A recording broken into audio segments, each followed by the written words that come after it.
आप सभी को नमस्कार, स्वागत है CUET कॉन्सेप्ट में। यदि आपने YouTube सर्च बटन पर जाकर CUET MA Hindi syllabus type किया है तो ये वीडियो सिर्फ और सिर्फ आप ही के लिए है। यदि आप जानना चाहते हैं कि CUET MA हिंदी की तैयारी के लिए किस तरह की तैयारी होनी चाहिए, क्या उसका सिलेबस है, क्या क्या पढ़ना है, कौन कौन सी पुस्तकें होनी चाहिए, तो ये सारी जानकारी आपको इस वीडियो में दे दी जाएगी और बहुत ही कम समय में आपके लिए जो उपयुक्त होगा, जो उचित होगा, वो पाठ्यक्रम और वो तरीका बताने की पूरी कोशिश होगी। और ये कोशिश मैं सिर्फ पहली बार नहीं कर रहा हूँ, ये कोशिश मैं पिछले 2-3 वर्षों से कर रहा हूँ CUET कॉन्सेप्ट में।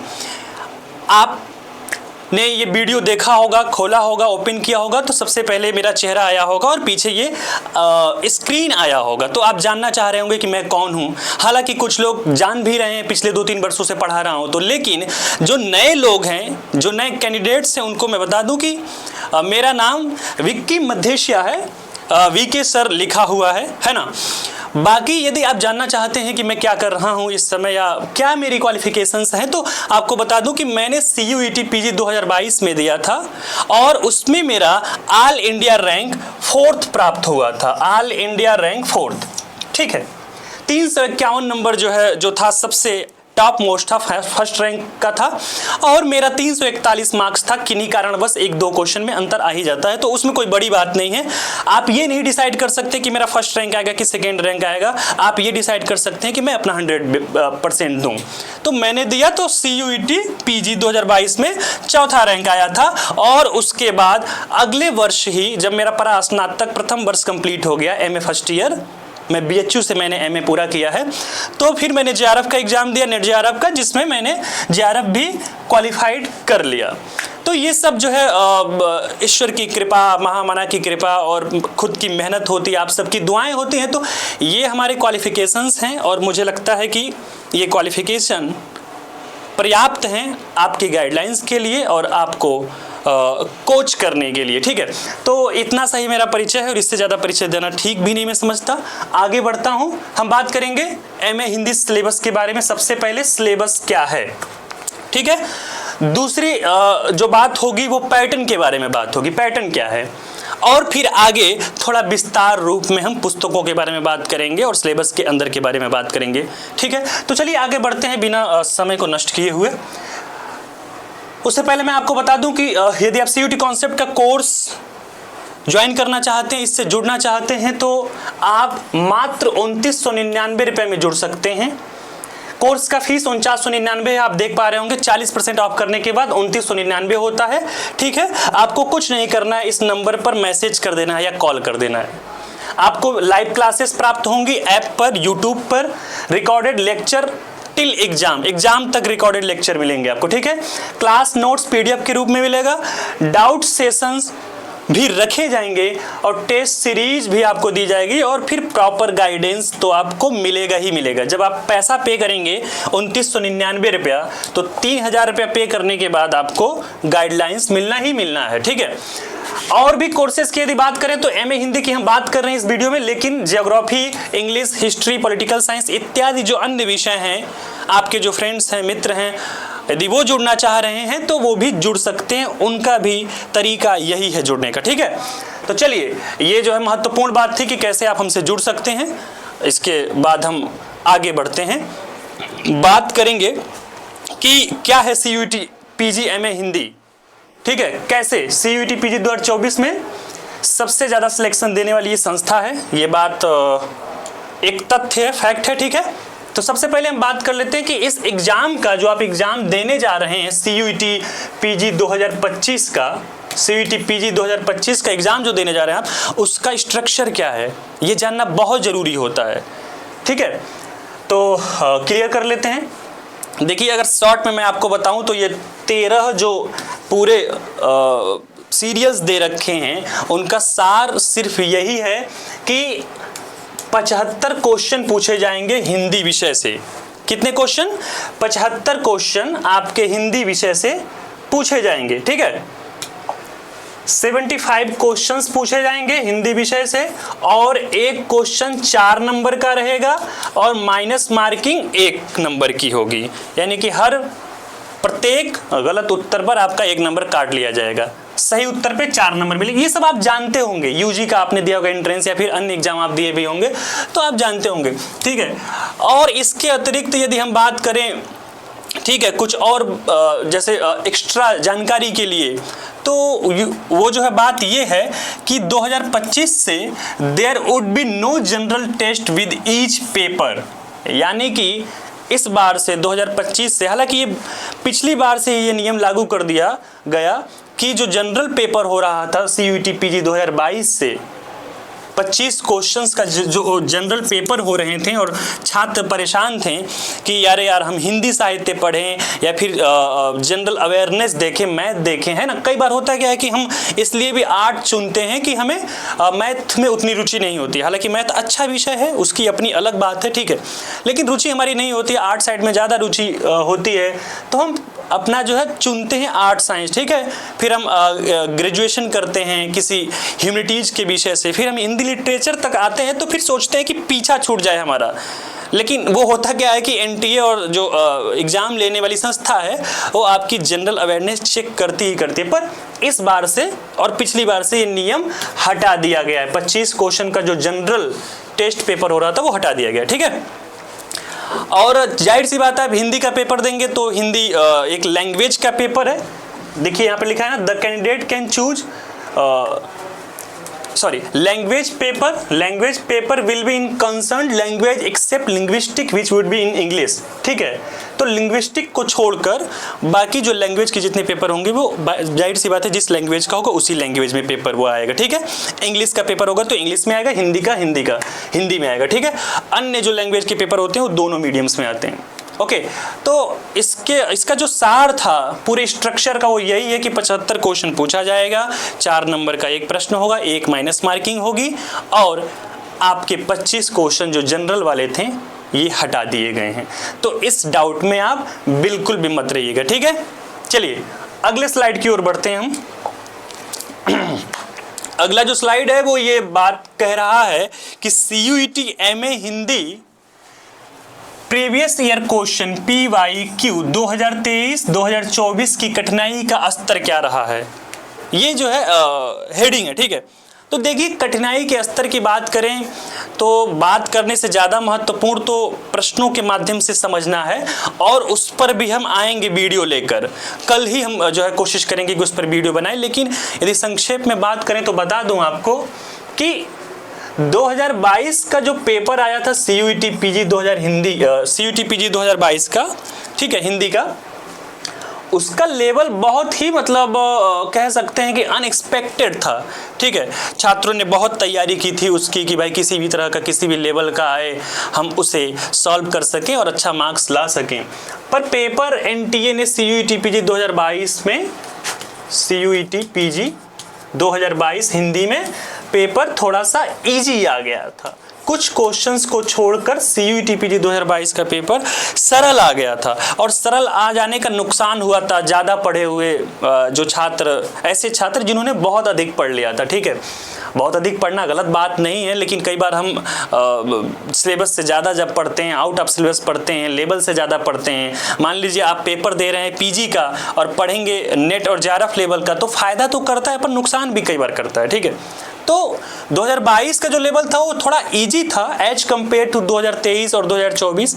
2023 और 24 में जब हम आते हैं तो 2023 की जब हम बात करेंगे, 2023 का जो लेवल था पेपर का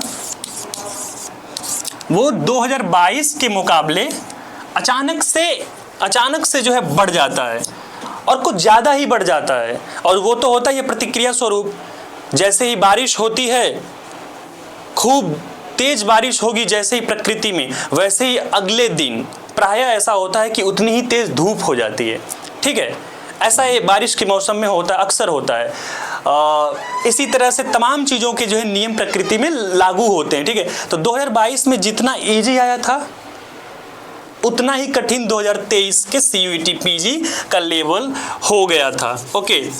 पर 2024 की जब हम बात करते हैं, 2024 के लेवल की जब हम बात करते हैं, ठीक है, तो 2024 में आकर ये लेवल CUET PG हिंदी का मॉडरेट हो जाता है। क्या हो जाता है? मॉडरेट, यानी कि सामान्य हो जाता है, न बहुत कठिन होता है, न बहुत कठिन होता है और न बहुत ही सरल होता है। तो मतलब ठीक ठाक होता है, और इसी तरह का पेपर बनाया भी जाना चाहिए कि न बहुत कठिन हो और न बहुत ही सरल हो, मॉडरेट हो, ठीक है, समन्वय हो, समन्वय की विराट चेष्टा हो। विराट चेष्टा समन्वय की तुलसीदास में थी, ऐसा हजारी प्रसाद द्विवेदी ने कहा था। जब आप हिंदी साहित्य पढ़ेंगे तो जानेंगे, ठीक है। तो ये CUET में हिंदी PYQ 2023 और 2024 के कठिनाई स्तर की हमने बात कर ली। तो आपको परेशान होने की जरूरत नहीं है कि ये पेपर कितना कठिन होता है, कितना सरल होता है। आप समझ लीजिए कि अब आगे से हम एक्सपेक्ट कर सकते हैं, उम्मीद कर सकते हैं कि ये लेवल जो है आपका मॉडरेट रहने वाला है। चलिए आगे बढ़ते हैं। अगला जो स्लाइड है वो क्या है? CUET में हिंदी प्रश्नों की प्रकृति। CUET में हिंदी प्रश्नों की प्रकृति। प्रश्नों की प्रकृति की जब हम बात करेंगे तो उसमें जाहिर सी बात है, इसका अर्थ ये हुआ कि किस तरह के प्रश्न आते हैं, है ना। तो देखिए किस तरह के प्रश्न का क्या मतलब है। इसका मतलब सीधा सीधा उत्तर यही होता है इस स्लाइड का कि आपके सिलेबस से ही आपके सिलेबस से ही क्वेश्चंस आएंगे। जो आपका सिलेबस है, जिस पर अभी हम आगे बात करने जा रहे हैं, उसी से आपके प्रश्न आएंगे, ठीक है। और नेचर की हम क्या बात करें भाई? नेचर यानी कि प्रकृति की बात हम ज़्यादा से ज़्यादा ये कर सकते हैं कि इस सेक्शन से इतने क्वेश्चन आएंगे, इस सेक्शन से इतने क्वेश्चन आएंगे, इस तरह की हम बात कर सकते हैं। और वो सेक्शन की बात अगले स्लाइड में है। कट ऑफ की यदि हम बात करें, CUET में हिंदी संभावित कट ऑफ की यदि हम बात करें, तो अक्सर हम किसी भी एग्जाम को देने जाते हैं तो ये देखते हैं कि इस पेपर का कट ऑफ क्या होने वाला है ना, उसके अनुसार हम खुद को आंकते हैं और उस परीक्षा को आंकते हैं। तो आपको बता दूं कि CUET PG का जो कट ऑफ इस बार का था, क्योंकि लेटेस्ट बात करनी चाहिए, वो ज़्यादा बेहतर होता है। 300 नंबर का इस बार का 300 नंबर का टोटल पेपर हुआ था, ठीक है। और BHU जैसे संस्थान में OBC कोटे में 171 नंबर पे एडमिशन हो गया था। जो BHU के बाहर के छात्र थे, BHU के बाहर के जो छात्र थे, यानी कि जिन्होंने अपना ग्रेजुएशन BHU से नहीं कर रखा था, उनके लिए जो कट ऑफ गया था, मिनिमम कट ऑफ का मतलब आप जानते हैं कम से कम मार्क्स, जिससे कि आपका एडमिशन हो जाए। तो 171 नंबर में OBC में एडमिशन हो गया था। जनरल की हम बात करें तो जनरल में भी यही 5-6 नंबर का अंतर होता है। तो कह सकते हैं कि 300 में से यदि आप 180 प्लस थे इस बार 2024 में, तो आप सेफ थे एडमिशन के लिए। BHU जैसे जगहों की यदि हम बात करें तो, JNU की यदि हम बात करें तो JNU में जाहिर सी बात है आपके मार्क्स 300 में से 200, JNU की बात करें तो जाहिर सी बात है आपके मार्क्स 240 या 230 प्लस होने चाहिए थे, ठीक है। इस तरह का होना चाहिए था, ओके। क्योंकि जाहिर सी बात है JNU में सीट बहुत कम है, 25-30 सीट हैं और सभी देश के बच्चे पढ़ना चाहते हैं वहाँ पर। वहीं पर BHU की यदि हम बात करें तो उसके मुकाबले JNU के मुकाबले काफ़ी ज़्यादा सीटें हैं, कम से कम 7-8% ज़्यादा, 230 सीटें हैं BHU में। तो BHU वगैरह थोड़ा सा ईजी हो जाता है इस मामले में, नंबर ऑफ सीट्स की पॉइंट ऑफ व्यू से, ओके, ठीक है। 2023 की कट ऑफ की हम बात नंबर के अनुसार नहीं करेंगे। ओवरऑल आप समझ सकते हैं, कि इस एग्जाम का जो कट ऑफ होता है, ध्यान से देखिएगा, वो 60% जब आपका प्लस होता है, 60% प्लस, तो उसमें आप सेफ होते हैं, है ना। जैसे 300 का 60% निकालेंगे तो कितना आएगा? 180। 300 का 60% कितना होगा? 180, ठीक है। तो वही मैंने बात कही, 180 प्लस में आप सेफ थे BHU जैसे जगहों के लिए। अब बाकी विश्वविद्यालयों में DU वगैरह की यदि हम बात करें या अन्य केंद्रीय विश्वविद्यालयों की बात करें तो उसमें तो मतलब बहुत कम मार्क्स पे भी हो जाता है, ठीक है। तो हम बात यहाँ पर किसकी करेंगे, जेएनयू की करेंगे, बीएचयू की करेंगे, डीयू की करेंगे, टॉप मोस्ट यूनिवर्सिटी जो हैं इंडिया में हिंदी के लिए, उसकी बात करेंगे। ठीक है, चलिए, तो ये हमने बात कर ली कट ऑफ की। 60% कट ऑफ यदि है आपका प्लस है तो आप सेफ हैं एडमिशन के लिए, और टॉप करने के लिए तो भाई मतलब उसकी बात हम करेंगे जब आप कोर्स ज्वाइन करेंगे, तो व्यक्तिगत रूप से हम बात करेंगे। चलिए, 5वां जो स्लाइड है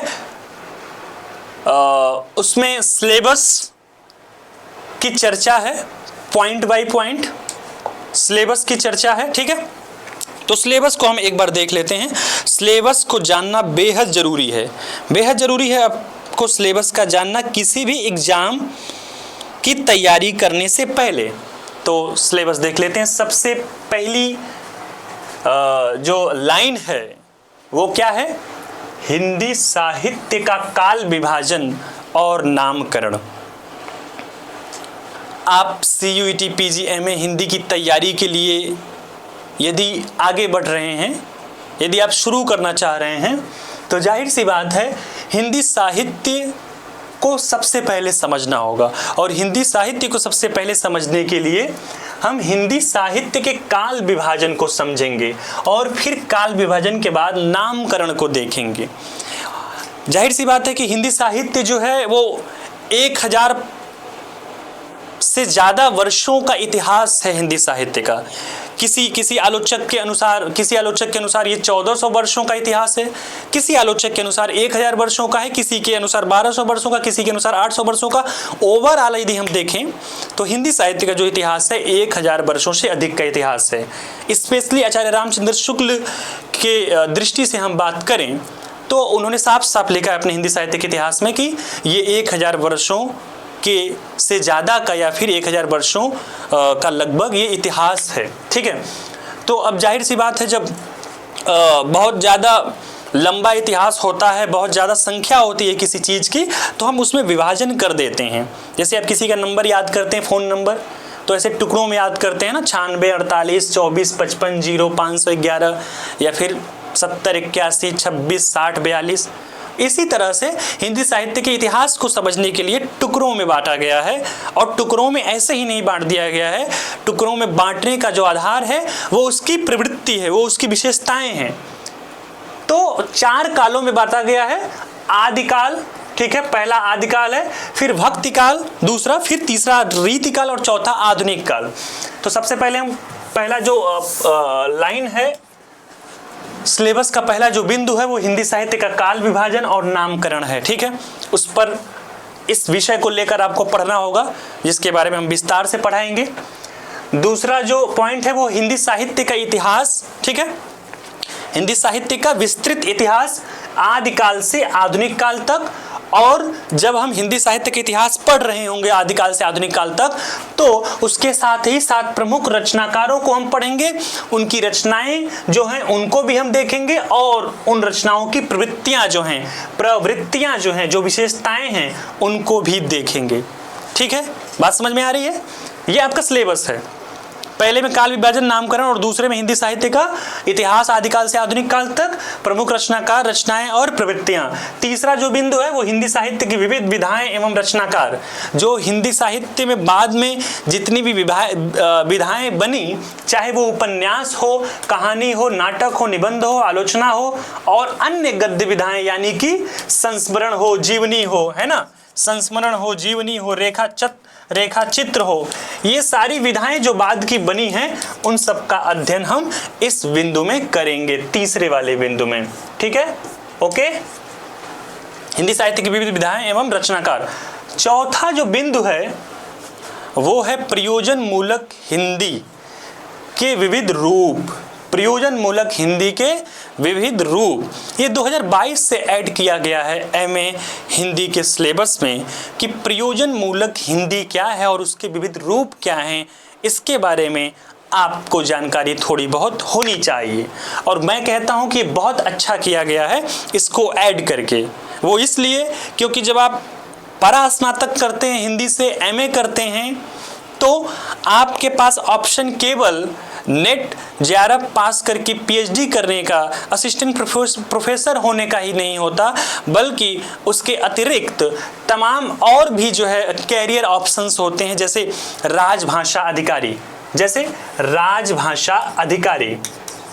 ये स्केल 1 की नौकरी होती है राजभाषा अधिकारी की, स्केल 1 की जॉब है राजभाषा अधिकारी की, ठीक है, जिसका एग्जाम IBPS कराता है, ठीक है, IBPS SO के अंतर्गत, स्पेशलिस्ट ऑफिसर के अंतर्गत कराता है।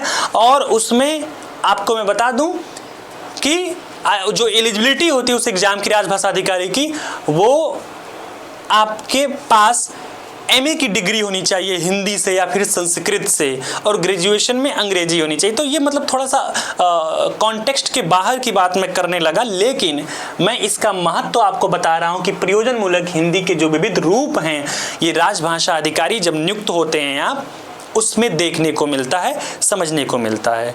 तो उसकी एलिजिबिलिटी जो है वो जाहिर सी बात है PG है, CUET PG हिंदी है, CUET MA हिंदी है, MA हिंदी आपका होना चाहिए। तो प्रयोजनमूलक हिंदी के विविध रूपों की हम बात करेंगे इस सिलेबस में। पांचवा जो सिलेबस का बिंदु है वो क्या है? जनसंचार माध्यमों में हिंदी। जनसंचार माध्यमों में हिंदी, ये जो बिंदु है ये भी प्रयोजनमूलक हिंदी से ही जुड़ा हुआ है, ठीक है। प्रयोजनमूलक हिंदी और जनसंचार माध्यमों में हिंदी दोनों एक दूसरे से लगभग जुड़े हुए हैं, ठीक है। समाचार पत्र और हिंदी, विज्ञापन और हिंदी, रेडियो एवं टेलीविजन में हिंदी, ठीक है। ये सारी चीज़ें प्रयोजन मूलक से संबंधित हैं, यानी कि हिंदी के प्रयोजन क्या हैं, क्या क्या और चीज़ें हिंदी में हैं, हिंदी का कहाँ कहाँ यूज है, ये सारी चीज़ें इन दो बिंदुओं में हम पढ़ेंगे। इनसे कम से कम 10 से 15 क्वेश्चन पूछे जा रहे हैं, ठीक है। और छठा जो बिंदु है सिलेबस का वो है भारतीय काव्यशास्त्र, जिसमें मात्र शब्द शक्ति, काव्य हेतु, काव्य प्रयोजन एवं काव्य लक्षण, यही आपका सिलेबस है। तो ये बहुत ही संक्षेप सिलेबस है भारतीय काव्यशास्त्र का, जिसमें केवल और केवल शब्द शक्ति पूछी जाएगी, काव्य हेतु, काव्य प्रयोजन एवं काव्य लक्षण। तो इसमें भी आपके 5 से 6 क्वेश्चन पूछ लिए जाते हैं, ठीक है। और आखिरी जो बिंदु है आपके सिलेबस का वो है हिंदी व्याकरण की, जिसमें संधि, समास, काल, वाक्य विन्यास, ये सारी चीजें होंगी, जिसके बारे में आपने पहले भी पढ़ रखा होगा। लेकिन जब हम तैयारी करेंगे तो फिर एक बार फिर से थोड़ा सा विस्तार से, थोड़ा सा और गहनता से देखेंगे। तो ये आपका पूरा सिलेबस है। मैं इसको मिटा देता हूं, मैंने जो कुछ भी ऊपर लिख रखा है, और एक बार थोड़ा क्लियर कट स्पष्ट चीज़ें आपको सिलेबस में दिख जाएं तो वो ज़्यादा बेहतर रहेगा। हालांकि आप इसे साइट से डाउनलोड भी कर सकते हैं जाकर, ठीक है। लेकिन अभी आप इतना समझिए कि 7 सिलेबस के बिंदु हैं आपके, और वो क्रमशः मैंने बता दिए हैं, तो दोबारा बताने का कोई अर्थ नहीं है। आप इसे पढ़ लीजिए, और जब आप कोर्स से जुड़ेंगे तो इसके बारे में आपको विस्तार से पढ़ाया जाएगा। चलिए हम अगले स्लाइड की ओर बढ़ते हैं। सबसे महत्वपूर्ण बात होती है कि जब हम किसी एग्जाम की तैयारी करते हैं तो किन पुस्तकों का चुनाव करें। पुस्तकों की कमी नहीं है इस जगत में, ऑनलाइन जगत की बात करें या फिर ऑफलाइन जगत की बात करें, कमी नहीं है पुस्तकों की। पुस्तकों की बात छोड़िए, कंटेंट की भी कमी नहीं है। ये आप सिलेबस का वीडियो यहाँ पर देख रहे हैं CUET कॉन्सेप्ट में, ये वीडियो आप अन्य जगहों पे भी देख सकते हैं, अन्य प्लेटफॉर्म्स पे भी देख सकते हैं। लेकिन मैं दावे के साथ कह सकता हूँ कि ये जो वीडियो बनाया जा रहा है सिलेबस का, ये जो पूरा PPT है, जितना विस्तार से इसमें बताया जाएगा वो किसी और चैनल पे आपको नहीं मिलने वाला है, ठीक है। तो ये पूरी गारंटी के साथ मैं दावा कर सकता हूँ, बहुत ही विस्तार से बताया गया। और यहाँ तक तस्वीरों तक की चर्चा यदि आप देख लेते हैं तो ये मतलब आपका काम हो गया, ठीक है, काम इतना भर हो जाएगा। लेकिन आगे और भी आप विस्तार से देखना चाहेंगे तो उसकी भी बात हम इस वीडियो में करेंगे। तो पुस्तकों की हम बात कर लेते हैं। जो जरूरी पुस्तकें हैं आपकी तैयारी के लिए, सबसे पहले हिंदी साहित्य का इतिहास, आचार्य रामचंद्र शुक्ल, ये जो पुस्तक है आप खरीद लीजिए। खरीद सकते हैं नहीं हैं, खरीद लीजिए, ये बहुत ही कंपलसरी अनिवार्य पुस्तक है, ठीक है। हिंदी साहित्य को समझने के लिए, उसके विकास को समझने के लिए, उसके इतिहास को समझने के लिए ये पुस्तक मील का पत्थर है आचार्य रामचंद्र शुक्ल की। इसे आप ज़रूर और ज़रूर खरीद लेंगे तैयारी करने से पहले, और सिर्फ खरीद नहीं लेंगे, पढ़ भी लेंगे। शुरुआत में इसकी भाषा समझ में नहीं आती है, थोड़ी क्लिष्ट भाषा है, चूँकि शुक्ल जी बहुत ही बहुआयामी व्यक्तित्व के धनी थे, पढ़े लिखे थे, तो उनकी भाषा में गूढ़ गुम्फन जगह जगह देखने को मिलता है। गूढ़ रूप से बात कहने का सलीका तरीका इनके लेखनी में है। तो ये पुस्तक एक बहुत ही महत्वपूर्ण पुस्तक है हिंदी साहित्य के इतिहास के जो है क्रम में, सूची में। दूसरी पुस्तक डॉक्टर नगेंद्र और डॉक्टर हरदयाल के संपादक में है, हिंदी साहित्य का इतिहास। ये थोड़ा बहुत विस्तृत रूप है, ठीक है, और थोड़ा सरल है समझने की दृष्टि से। इसे भी आप खरीद सकते हैं और पढ़ सकते हैं, ठीक है, यदि आप बहुत अच्छे से समझना चाहते हैं, बहुत अच्छा मार्क्स लाना चाहते हैं। तीसरी जो पुस्तक की तस्वीर है वो दृष्टि द विजन करके है, जो आपको मार्केट में 400 से 500 के बीच में मिल जाएगी, 500 रुपये के आसपास। थोड़ी जो है मतलब कीमत अधिक है इस पुस्तक की, लेकिन आपको बता दूं कि पुस्तक केवल और केवल CUET PG के लिए ही एप्लीकेबल नहीं है, बल्कि ये नेट और JRF जैसे एग्ज़ाम के लिए भी ज़रूरी है, या यूँ कह लीजिए कि मतलब महत्वपूर्ण है, ठीक है। तो ये इस पुस्तक को भी आप खरीद सकते हैं। इस पुस्तक की खरीदारी आप करेंगे तथ्यों की जानकारी के लिए, क्योंकि एग्ज़ाम में ज़्यादातर तथ्य ही पूछे जाते हैं। हालांकि कॉन्सेप्ट भी अब पूछा जा रहा है, जो कि बहुत ज़रूरी बात है, कॉन्सेप्ट ही पूछना चाहिए। तथ्य मैं व्यक्तिगत रूप से बहुत महत्वपूर्ण नहीं मानता, ठीक है, क्योंकि तथ्य तो इंटरनेट भी बता देगा, ठीक है, गूगल भी बता देगा, कोडिंग हम कर देंगे, तथ्य आपके सामने आ जाएगा। लेकिन कॉन्सेप्ट की जब हम बात करेंगे, क्रिएटिविटी की बात करेंगे, तो कॉन्सेप्ट और क्रिएटिविटी मनुष्य ज़्यादा बेहतर ढंग से कर सकता है as compare to artificial intelligence और मशीन, क्योंकि मशीन को मनुष्य बनाता है ना, तो मनुष्य अभी भी भारी है मशीनों पर। एक समय के बाद मशीन भारी हो जाए तो बात अलग है, ठीक है। तो दृष्टि वाली पुस्तक आप तथ्यों की जानकारी के लिए खरीदेंगे। और चौथी पुस्तक प्रयोजन मूलक हिंदी, लेखक BD शर्मा करके है, लेकिन कोई ज़रूरी नहीं है कि आप BD शर्मा के ही पुस्तक को खरीदें। कोई भी पुस्तक प्रयोजन मूलक हिंदी की आप ले सकते हैं, जिसमें मोटा मोटी और सीधे साधे भाषा में सामान्य जानकारी हो प्रयोजन मूलक हिंदी से संबंधित, जनसंचार माध्यमों में हिंदी से संबंधित, तो उसके लिए आप प्रयोजन मूलक हिंदी की कोई भी पुस्तक खरीद सकते हैं। कोई मैंडेटरी और कंपलसरी नहीं है कि आप BD शर्मा की ही लें। बाकी दृष्टि वाली पुस्तक आप जरूर लें फैक्ट्स के लिए। नगेंद्र की जो पुस्तक है वो सरल भाषा में समझना हो तो इसे ज़रूर खरीदें, और ये किताब तो अनिवार्य है। इसके अतिरिक्त भी तमाम किताबें आप पढ़ सकते हैं। हिंदी साहित्य का दूसरा इतिहास बच्चन सिंह का, या फिर हिंदी साहित्य और संवेदना का विकास रामस्वरूप चतुर्वेदी का, हजारी प्रसाद द्विवेदी की पुस्तक है हिंदी साहित्य की भूमिका। ये सारी पुस्तकों का अध्ययन आप अगर विस्तार से पढ़ना चाहते हैं, विस्तार से आगे और आप बढ़ना चाहते हैं रिसर्च के क्षेत्र में, ठीक है, टॉप करना चाहते हैं, तो आप तमाम पुस्तकों का सहारा ले सकते हैं। लेकिन ये जो 4 पुस्तकें हैं ये ज़रूरी और आवश्यक पुस्तकें हैं, ठीक है। तो यहाँ तक हमने अब तक जो बात की है उसमें स्ट्रक्चर ऑफ एग्जाम की हमने बात की, फिर उसके बाद सिलेबस की बात की क्रमशः, फिर तस्वीरों की बात की, और आप कैसे जुड़ सकते हैं इस कोर्स से उसकी हमने बात की। अब आगे जो स्लाइड्स हैं वो थोड़ा सा विस्तार से सिलेबस को बताता है कि काल विभाजन क्या है या फिर नामकरण कैसे किए गए हैं, ये सब थोड़ा सा बताता है। तो यदि इंटरेस्टेड आप हों तो ज़रूर वीडियो में आगे भी देख सकते हैं, ठीक है। इसके पहले जो भी हमने बात की वो ज़्यादा महत्वपूर्ण बात थी। चलिए, तो हिंदी साहित्य के काल विभाजन और नामकरण की बात करें तो विभिन्न आलोचकों ने विभिन्न नामकरण किए हैं, लेकिन आचार्य रामचंद्र शुक्ल की दृष्टि से यदि हम बात करें तो उन्होंने जो 4 काल विभाजन किए हैं वो क्रमशः आदिकाल, हालांकि शुक्ल जी ने आदिकाल का नाम वीर गाथा काल दिया था, बाद में हजारी प्रसाद द्विवेदी ने इसका नाम बदलकर वीर गाथा काल का नाम बदलकर आदिकाल कर दिया, और यही जो है नाम सर्वसम्मति से मान ली गई। तो जो काल विभाजन है हिंदी साहित्य का वो 4 भागों में है, आदिकाल, फिर आगे भक्तिकाल, फिर आगे रीतिकाल और चौथा जो काल है वो है आधुनिक काल, जो अभी तक चल रहा है। ठीक है, ये 4 भागों में काल विभाजन को बांटा गया है। समय की यदि हम बात करें, हमने नामकरण की बात की, आदिकाल, भक्तिकाल, रीतिकाल, आधुनिक काल।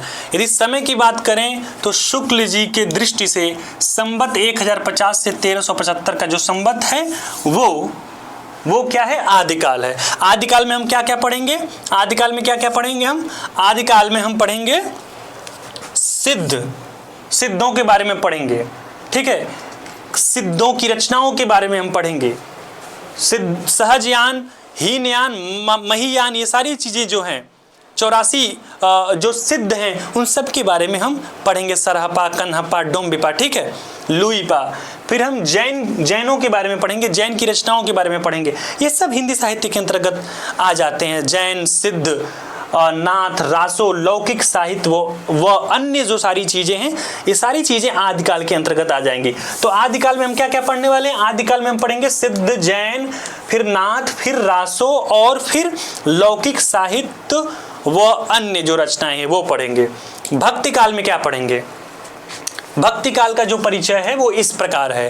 पहला, ज्ञानाश्रयी शाखा, जिसमें कबीर जैसे कवि सबसे महत्वपूर्ण और सबसे बड़े कवि हैं, ज्ञानाश्रयी शाखा के अंतर्गत कबीर। ठीक है। दूसरा, राम भक्ति शाखा, राम भक्ति शाखा के सबसे बड़े और सबसे महत्वपूर्ण कवि तुलसीदास हैं। कौन है, तुलसीदास हैं। ठीक है, कबीर ज्ञानाश्रयी शाखा के सबसे बड़े कवि हैं। प्रेमाश्रयी शाखा की यदि हम बात करें तो वो जायसी हैं।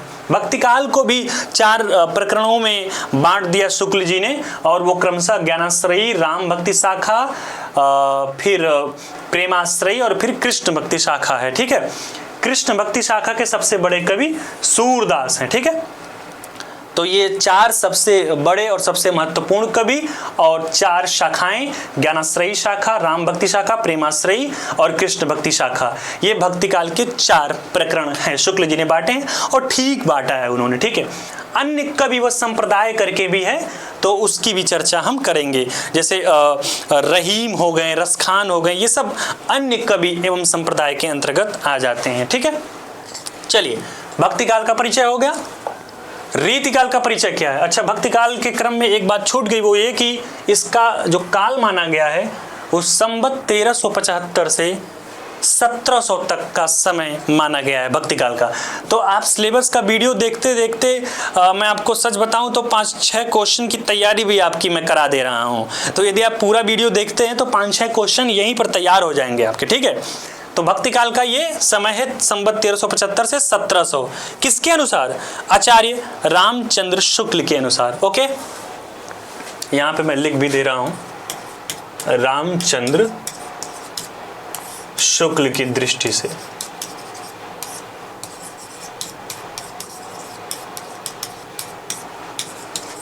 ये काल है। ठीक है, रीतिकाल की बात कर लेते हैं। रीतिकाल का जो समय है वो संवत 1700 से 1900 तक का है। ठीक है, संवत 1700 से 1900। आप जानते हैं संवत और ईस्वी में जो अंतर होता है वो 57 वर्षों का होता है। 57 वर्षों का, 57 ईयर्स का अंतर होता है संवत और ईस्वी में। ठीक है, संवत जो है ईस्वी से आगे चलता है, ईस्वी से आगे चलता है। ठीक है, यानी कि ईस्वी की यदि हम बात करें तो 1643 होगा, तो वहीं संवत की बात करें तो 1700 होगा। ठीक है, तो संवत 1700 से 1900 का मतलब हुआ 1643 से आप 1900 में 57 घटाएंगे तो 1843। ठीक है, तो ईस्वी में ये जो काल हो जाएगा वो क्या होगा, 1643 से 1843 होगा। ओके, ये ईस्वी में समय होगा। तो कई बार संवत छोड़कर ईस्वी में समय पूछ दिया जाता है, तो उसमें हमें 57 वर्ष का अंतर कर देना होता है और कुछ नहीं करना होता। ठीक है, तो रीतिकाल संवत 1700 से 1900 तक का समय है, जिसमें रीतिबद्ध कवि कौन से हैं उनके बारे में पढ़ेंगे। रीतिबद्ध में आपके जो कवि हैं वो केशव आ जाते हैं, चिंतामणि आ जाते हैं। ठीक है, रीति सिद्ध में बिहारी जैसे कवि आ जाते हैं, रीति मुक्त में घनानंद जैसे बड़े कवि आ जाते हैं, मतिराम आ जाते हैं। ठीक है, और फिर ये जो है मतलब वो बता दिया है कि किन किन कवियों के बारे में पढ़ना है, जिसकी चर्चा हमने मौखिक रूप से पहले ही कर दी है। ठीक ठीक है। बिहारी रीति सिद्ध के अंतर्गत आ जाएंगे, घनानंद रीति मुक्त के अंतर्गत आ जाएंगे, केशव वगैरह जो है वो रीतिबद्ध में आ जाएंगे, ठीक है। अन्य कवि और रचनाएं जो है रीति काल के अंतर्गत, उसको भी हम पढ़ लेंगे। चलिए, आधुनिक काल की यदि हम बात करें तो आधुनिक काल थोड़ा सा समय की दृष्टि से भी बड़ा हो जाता है, कंटेंट की दृष्टि से भी बड़ा हो जाता है, और उसके साथ साथ बहु आयामी की दृष्टि से भी, मतलब इसको हम कह सकते हैं कि मल्टी डायमेंशनल काल है आधुनिक काल, जिसमें एक तरफ प्रयोगवाद की बात होगी, दूसरे तरफ प्रगतिवाद की बात होगी, फिर नई कविता की बात होगी। इसकी शुरुआत हम जानते हैं भारतेंदु युग ने की, आधुनिक काल की, आधुनिकता की शुरुआत भारतेंदु की रचनाओं से होती है। भारतेंदु हरिश्चंद्र आधुनिक काल के सबसे बड़े कवि माने जाते हैं, ठीक है। तो इसका जो समय है आधुनिक काल का, वो संवत 1900 से अब तक का है, ठीक है, संवत 1900 से अब तक का। इसके अंतर्गत हम क्या क्या पढ़ेंगे? आधुनिक काल परिचय पढ़ेंगे, ठीक है। खड़ी बोली का विकास कैसे होता है, क्योंकि हम आज के समय में जिस हिंदी की बात कर रहे हैं वो हिंदी खड़ी बोली हिंदी है, जिसका मानक मेरठ और दिल्ली के आसपास की भाषा से ली गई है। यानी कि हिंदी की जब हम बात करते हैं तो हिंदी केवल वही हिंदी नहीं है जो हम अभी बोल रहे हैं या जो ये लिखा हुआ है। हिंदी के अंतर्गत तमाम जो है उपबोलियां और उपभाषाएं हैं। पश्चिमी हिंदी अलग है, पूर्वी हिंदी अलग है, बिहारी हिंदी अलग है, राजस्थानी हिंदी अलग है, पहाड़ी हिंदी अलग है। तो यदि हम बिहारी हिंदी की बात करें तो बिहारी हिंदी के अंतर्गत आपकी भोजपुरी भाषा आ जाती है, मगही आ जाती है, मैथिली आ जाती है, पूर्वी हिंदी के अंतर्गत अवधी आ जाती है, ठीक है, बघेली आ जाती है। तो बताना आपको ये चाह रहा हूँ कि हिंदी की जब हम बात करते हैं तो सामान्यतः हम यही समझते हैं कि हम आज के समय में जिस हिंदी को बोल रहे हैं वही हिंदी कहलाती है। ऐसा नहीं है। आज के समय में हम जिस हिंदी को की बात कर रहे हैं, जिस हिंदी को पढ़ लिख समझ रहे हैं, वो हिंदी खड़ी बोली हिंदी है, ठीक है। इसके पहले अवधी में जितनी रचनाएं हुई हैं, ब्रज में जितनी रचनाएं हुई हैं, वो भी हिंदी के अंतर्गत ही आती हैं। इसीलिए हिंदी साहित्य का इतिहास 1000 वर्षों से ज़्यादा का इतिहास है। नहीं तो हिंदी साहित्य का इतिहास 200-300 वर्षों का ही इतिहास होता है, यदि खड़ी बोली हिंदी की सिर्फ हम बात करते हैं तो, ठीक है। तो खड़ी बोली हिंदी का विकास 1800 ईस्वी के बाद होता है, भारतेंदु हरिश्चंद्र के समय के साथ होता है। और उसमें खड़ी बोली के विकास में जो महत्वपूर्ण लेखक और कवि होते हैं उनकी भूमिका होती है, जिसमें इंशा अल्लाह खां एक नाम है, इंशा अल्लाह खां, ठीक है। इंशा शाह तालब विषय है, इंशा अल्लाह खां, सदा सुखलाल, ठीक है, सदा सुखलाल नियाज, लल्लू लाल, सदल मिश्र, ये सारे लोग जो 4 महत्वपूर्ण लोग हैं, ये खड़ी बोली के विकास में इनकी महत्वपूर्ण भूमिका होती है, ठीक है। आप सबने हाई स्कूल और 12th में भी पढ़ा होगा यदि आपकी हिंदी विषय रही होगी तो। फोर्ट विलियम कॉलेज की स्थापना होती है 1800 ईस्वी में। 1800 ईस्वी में फोर्ट विलियम कॉलेज की स्थापना होती है, ठीक है। मार्किवस वेलेजेली इसके जो है संस्थापक होते हैं इस फोर्ट विलियम कॉलेज के। और हिंदी विभाग जो खुलता है फोर्ट विलियम कॉलेज में, उसके पहले जो अध्यक्ष होते हैं वो जॉन गिलक्राइस्ट होते हैं, ठीक है। ये सारे प्रश्न पूछे जाते हैं जो मैं बता रहा हूँ। फोर्ट विलियम कॉलेज की स्थापना, जॉन गिलक्राइस्ट कौन थे, मार्किवस वेलेजेली कौन थे, ठीक है। ये सारी चीज़ें पूछी जाती हैं। तो ये सब आधुनिक काल के अंतर्गत में हम पढ़ेंगे, ठीक है। तीसरा जो बिंदु है वो भारतेंदु पूर्व युग के परिचय की हम बात करेंगे। भारतेंदु से पहले किस तरह की रचनाएं रची जा रही थी, क्या साहित्य था, उसकी बात हम करेंगे, ठीक है। और अन्य कवियों की बात करेंगे। फिर भारतेंदु युग आएगा। भारतेंदु युग में सबसे पहले हम भारतेंदु की बात करेंगे। बहुत महत्वपूर्ण युग है आधुनिक काल में और बहुत महत्वपूर्ण कवि हैं ये भारतेंदु जी। द्विवेदी युग की बात करेंगे, उसके परिचय की बात करेंगे। श्रीधर पाठक, महावीर प्रसाद द्विवेदी और मैथिली शरण गुप्त इत्यादि ये बड़े कवि हैं द्विवेदी युग में। छायावादी युग की जब हम बात करेंगे तो छायावादी युग में पंत प्रसाद, निराला महादेवी, ये 4 महत्वपूर्ण और सबसे आवश्यक कवि होते हैं छायावाद में। ये चारों छायावाद के बड़े कवि हैं, ठीक है। 4 स्तंभ हैं, पंत प्रसाद, निराला, महादेवी, वर्मा। चलिए आधुनिक काल के हम बारे में बात कर रहे हैं, किस किस तरह से पढ़ेंगे इसकी हम बात कर रहे हैं। छायावादी युग तक हमने बात कर ली, उसके बाद आता है छायावादोत्तर युग, जिसमें प्रेम और मस्ती का काव्य बच्चन जैसे लोग मधुशाला लिखते हैं, और इनके अतिरिक्त तमाम लेखक और कवि प्रेम और मस्ती के काव्य की रचना करते हैं। ठीक है, राष्ट्रीय सांस्कृतिक धारा भी इसी में आ जाती है, जिसमें दिनकर जैसे महत्वपूर्ण कवि आते हैं, जिन्होंने रश्मिरथी, उर्वशी और संस्कृति के 4 अध्याय जैसी महत्वपूर्ण रचनाएं की हैं। ठीक है, प्रगतिवाद का क्रम आता है छायावादोत्तर के बाद। छायावादोत्तर के बाद प्रगतिवाद का क्रम आता है, और प्रगतिवाद के अंतर्गत मैं बता दूं कि केदारनाथ अग्रवाल, नागा अर्जुन, शिवमंगल सिंह सुमन और त्रिलोचन, ये 4 बड़े कवि हैं। ठीक है, इन सब के समय की हम बात करेंगे जब हम पढ़ना शुरू करेंगे। जब आप जुड़ेंगे इस कोर्स से तो आप फिर धीरे धीरे जानेंगे कि क्या क्या समय है, कैसे कैसे इसका विकास होता है।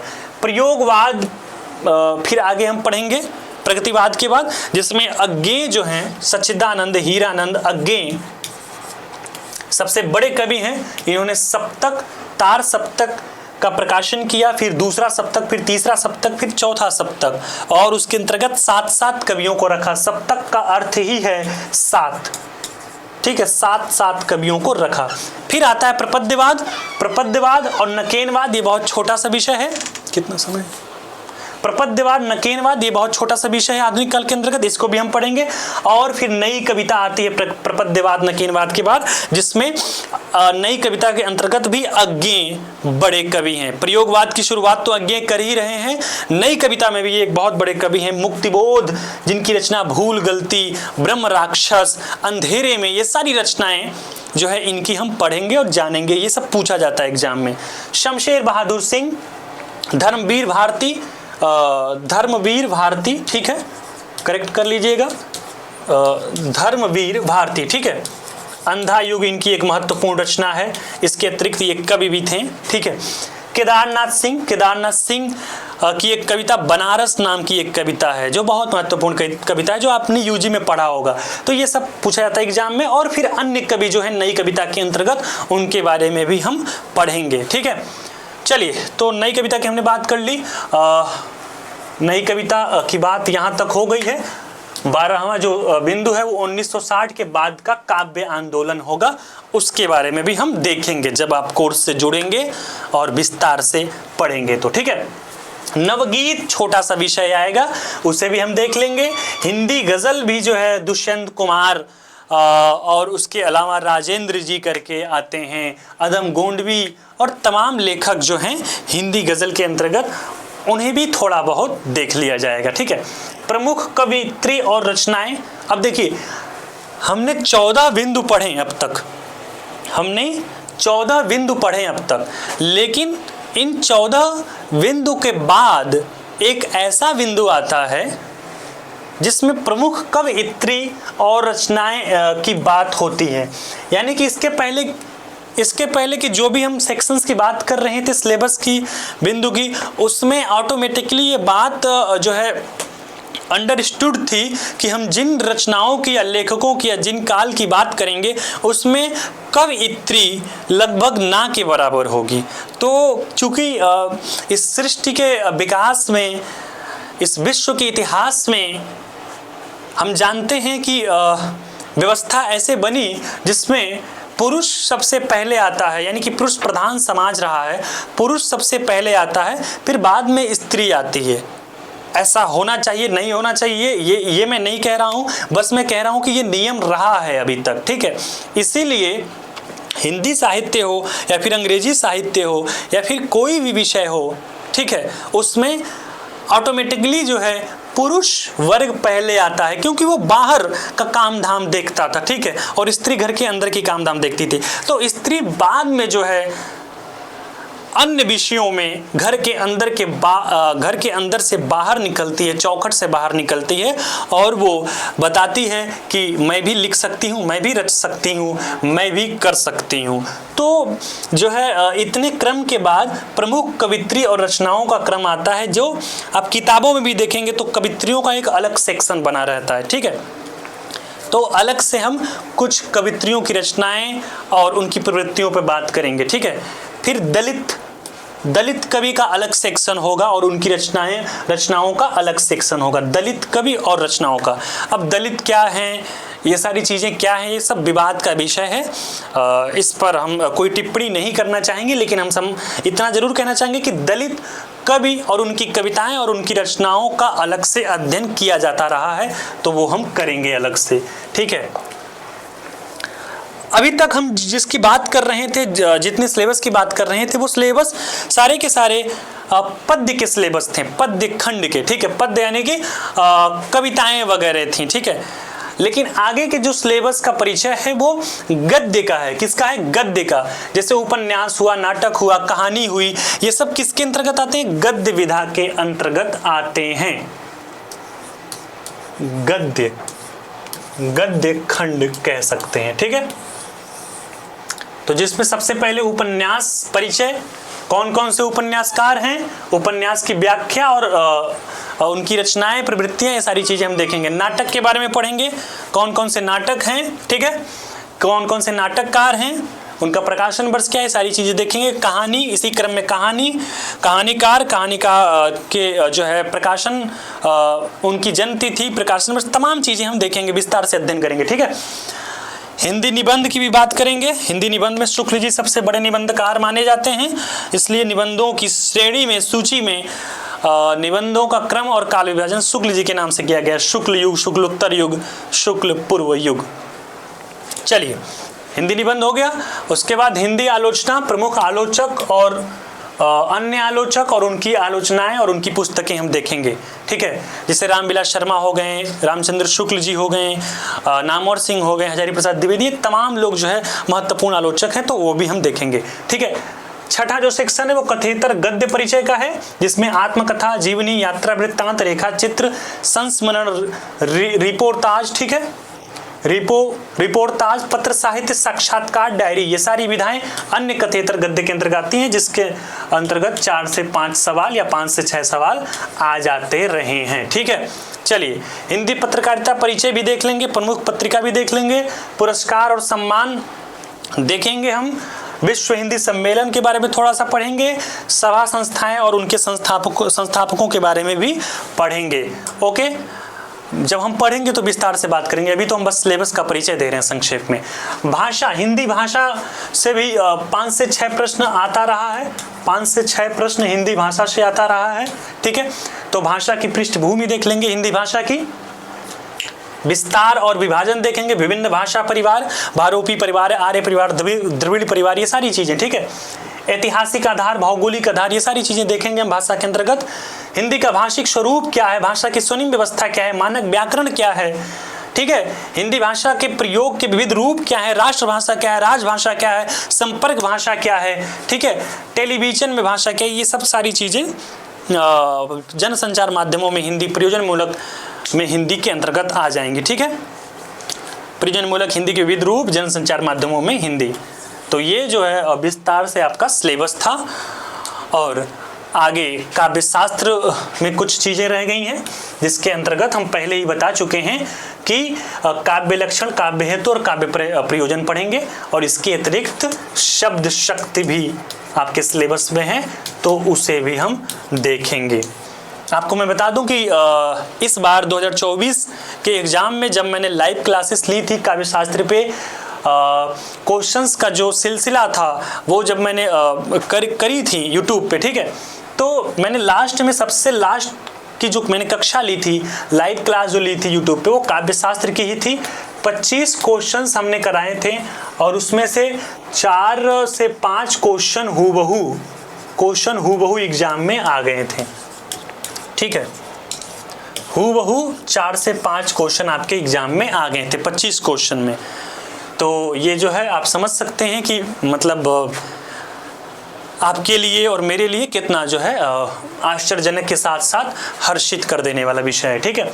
चलिए, रस संप्रदाय, अलंकार संप्रदाय, ये सब तो नहीं पूछा जाएगा, ठीक है, ये सब नहीं पूछा जाएगा, ये सब आपके नेट के सिलेबस में है, पर इसे ऐड कर दिया गया है, तो चलिए कोई बात नहीं। आपका सिलेबस बस यहीं तक था। आपका सिलेबस कहाँ तक था? काव्य प्रयोजन तक था। और प्रयोजनमूलक हिंदी के विविध रूप, जनसंचार माध्यमों में हिंदी की हम बात कर चुके हैं। हिंदी व्याकरण की बात करेंगे तो वर्णमाला, वर्तनी, संधि, उपसर्ग, प्रत्यय, ये सारी चीज़ें जो आप पहले से ही पढ़ते आ रहे हैं इसके बारे में बात होगी। 5 से 6 क्वेश्चन व्याकरण में भी पूछ ही दिया जाता है। ठीक है, चलिए अगला सेक्शन जो है आपका वो थैंक यू का है। तो इसके बारे में हम कोई बात नहीं करेंगे। थैंक यू कहाँ से इजाद हुआ, क्यों बोला जाता है, ये सब आप सब जानते हैं। ठीक है, तो यहाँ पर मैं आप सभी को बहुत बहुत धन्यवाद करना चाहूँगा कि आप सबने यहाँ तक अपना धैर्य बनाए रखा, इस वीडियो को देखा। और मैं बता दूँ कि जिन लोगों ने भी यहाँ तक इस वीडियो को देखा होगा वो न केवल सिलेबस के बारे में समझे होंगे, पैटर्न के बारे में समझे होंगे, बल्कि बहुत सारी चीज़ों की स्पष्टता उनको हो गई होगी और वो एग्जाम में भी काम आएगा। तो आप सभी को बहुत बहुत धन्यवाद। मिलेंगे हम अगले वीडियो में प्रीवियस ईयर क्वेश्चन के साथ। शुक्रिया, थैंक यू सो मच।